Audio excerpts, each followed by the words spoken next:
Royal Caribbean just overhauled their entire banned items list, and what they're now confiscating at security might shock you. I've been tracking cruise industry changes for years, and this latest update caught even experienced cruisers completely off guard. Stick around because the item at number 12 is something millions of people carry every single day. Here's what nobody tells you about cruise banned items. Getting something confiscated isn't just embarrassing, it can derail your entire vacation before it even starts. I've seen families miss sail away because they had to return to their car to dispose of items they had no idea were restricted. According to recent cruise industry reports, security confiscations have increased by 40% this year alone. The cruise lines are cracking down harder than ever, and some of these new restrictions make absolutely no sense until you understand the real reason behind them. By the end of this video, you'll know exactly what to pack and what to leave at home.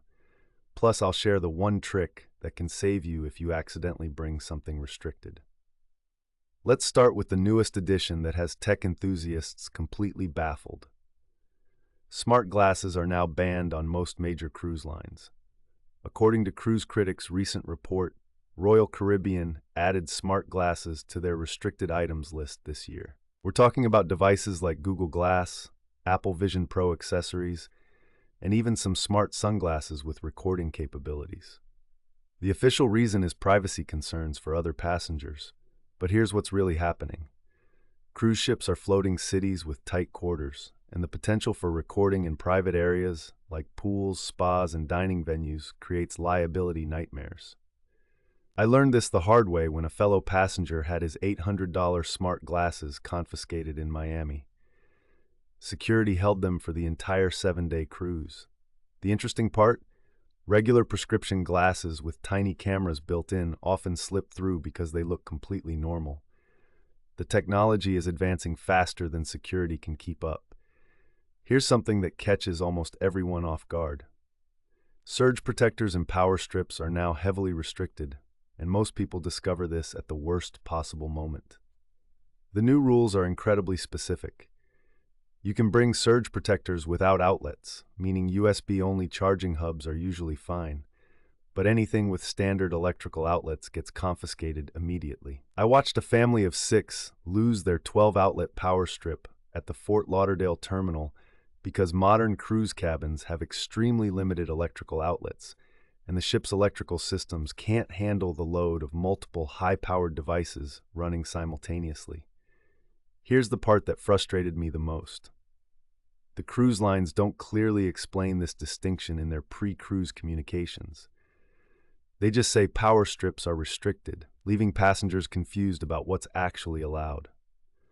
Pro tip from someone who's made this mistake: invest in a high-capacity USB charging hub instead. It'll power all your phones and tablets without triggering security concerns.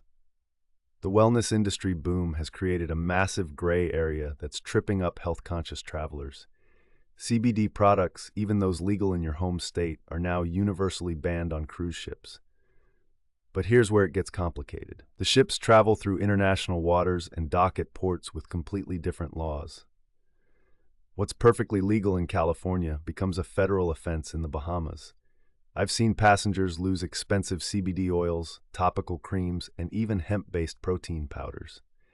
The cruise lines aren't taking any chances with customs officials at foreign ports.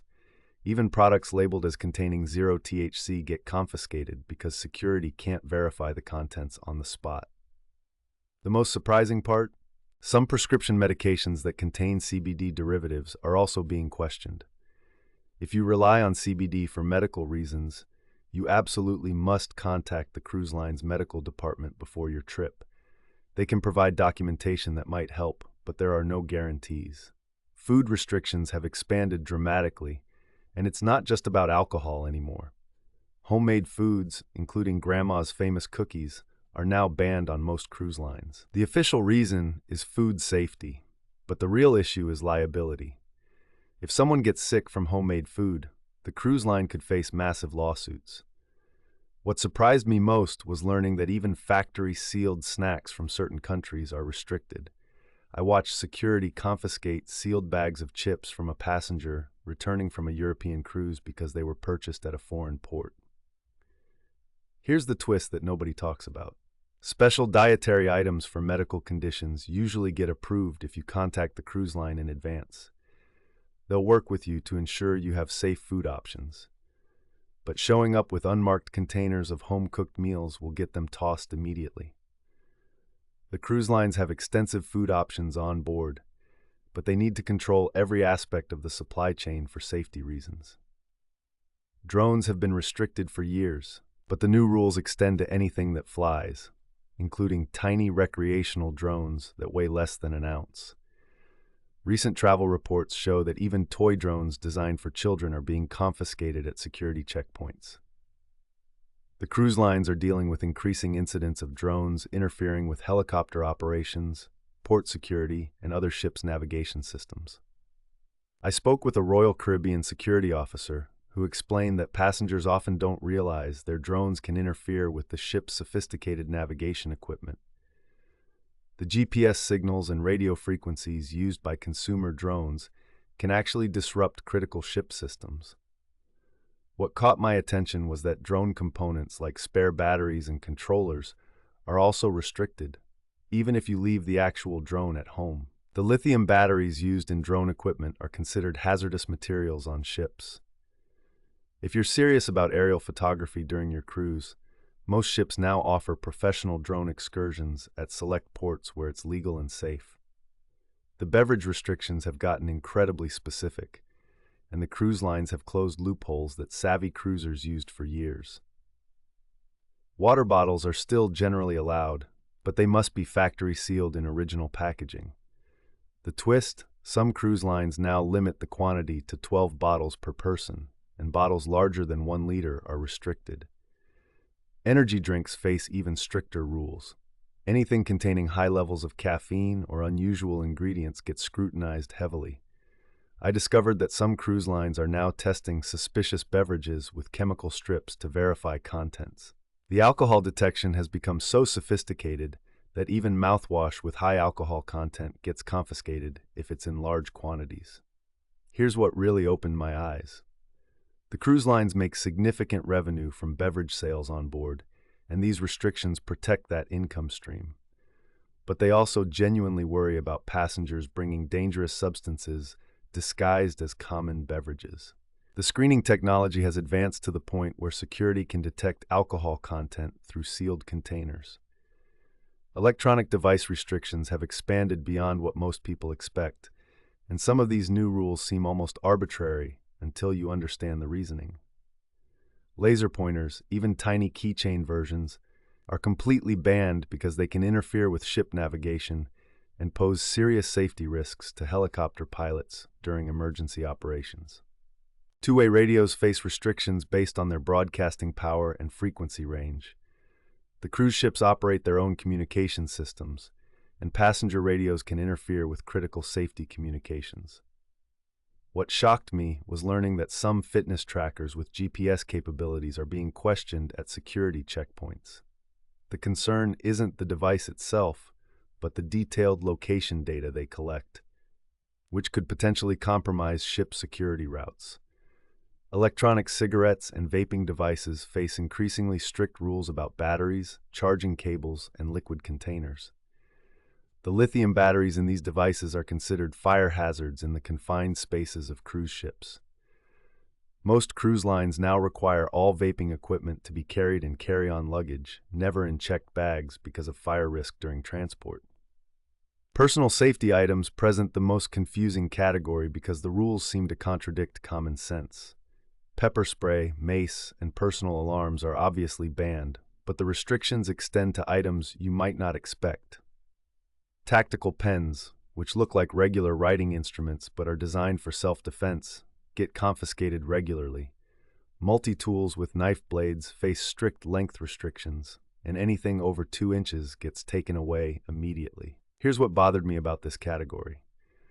The cruise lines want passengers to feel safe, but they're removing tools that people rely on for personal protection. The reality is that cruise ships are incredibly safe environments with extensive security measures and trained personnel. The confined space makes traditional personal protection items unnecessary and potentially dangerous. What I found interesting was that many cruise lines now offer safety courses and self-defense classes as part of their enrichment programs. They're trying to address security concerns through education rather than allowing passengers to carry protection devices that could be misused in close quarters. Here's the item that surprises almost everyone, and it's something millions of people carry daily without thinking twice about it. Certain types of phone cases are now being restricted, specifically those designed to look like weapons or those with built-in tools like knives or pepper spray dispensers.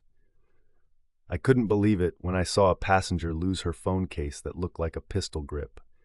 It was clearly a novelty item, but security couldn't take any chances. The cruise lines are dealing with increasing concerns about concealed weapons, and anything that resembles a weapon or could be used as one gets confiscated immediately.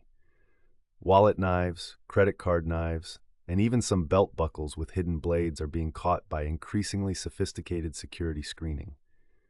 The technology at cruise terminals now rivals airport security in many ways.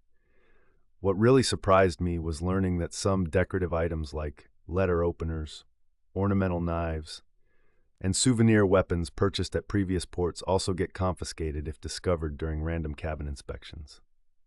So there you have it. The cruise industry's security measures have evolved dramatically, and staying informed about these changes can save you time, money, and frustration at the terminal. The key insight here is that most of these restrictions aren't arbitrary. They're responses to real safety concerns, legal liability issues, and the unique challenges of managing thousands of passengers in a confined floating environment. The cruise lines are balancing passenger safety with the reality that modern travelers carry increasingly sophisticated technology and diverse personal items. If you do accidentally bring a restricted item, here's that tip I promised earlier. Most cruise terminals have mailing services